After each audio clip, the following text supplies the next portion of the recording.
یہ کہانی ہے اس زمانے کی جب ایک بادشاہ نے خود کو خدا کہلوانا شروع کیا۔ وہ للکار کر کہتا تھا، میری اجازت کے بغیر کسی کو خدا ماننے کی جرت نہیں۔ جو میرے سوا کسی کو سجدہ کرے گا وہ آگ میں ڈالا جائے گا۔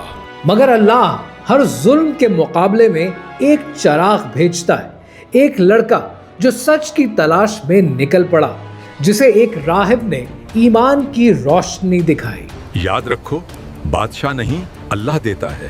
اگر تم سچ پر قائم رہے، یہ زمین تمہارے ایمان کی گواہی دے گی۔ اور پھر ایک دن اللہ نے اس لڑکے کے ہاتھ سے شفا ظاہر کر دی۔ لوگوں نے کہا، یہ بادشاہ نہیں، یہ رب کی قدرت ہے۔ کس کے نام سے اس نے دعا کی؟ اللہ کے نام سے۔ کس نے یہ لفظ کہا؟ اللہ۔ اس کا نام اس سرزمین پر کوئی نہیں لے گا۔ اس دن سے ایمان جرم بن گیا۔ جو سچ بولتا وہ آگ کے حوالے کر دیا جاتا۔ تمہارا رب کون ہے؟ اللہ ہے جو تم سے بڑا ہے۔ یہ جملہ اس تخت کی آخری چوٹ بن گیا۔ بادشاہ نے اسے مارنے کی کئی کوششیں کی۔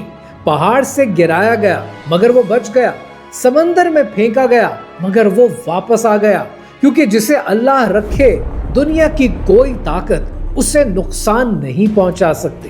تم مجھے صرف ایک طریقے سے مار سکتے ہو، جب تم خود سب کے سامنے کہو، میں اسے اللہ کے نام پر مارتا ہوں۔ غرور نے عقل چھین لی اور بادشاہ نے وہی کیا جو اس کے زوال کی وجہ بننی تھی۔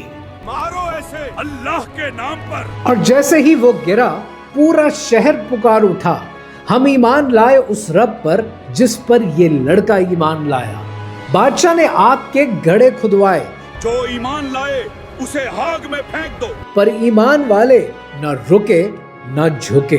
میرے رب نے مجھے بنایا اور وہی بہتر بدلہ دے گا۔ آگ نے جسموں کو جلایا مگر ایمان کو چھو بھی نہ سکی۔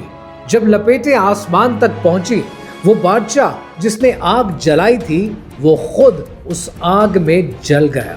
یہ آگ میرے محل تک کیوں پہنچی؟ روک دو اسے۔ اور وہ دوڑتا رہا مگر آگ نے رستہ بند کر دیا۔ اس کا تاج پگھل گیا، اس کا نام مٹ گیا اور زمین نے سکون کا سانس لیا۔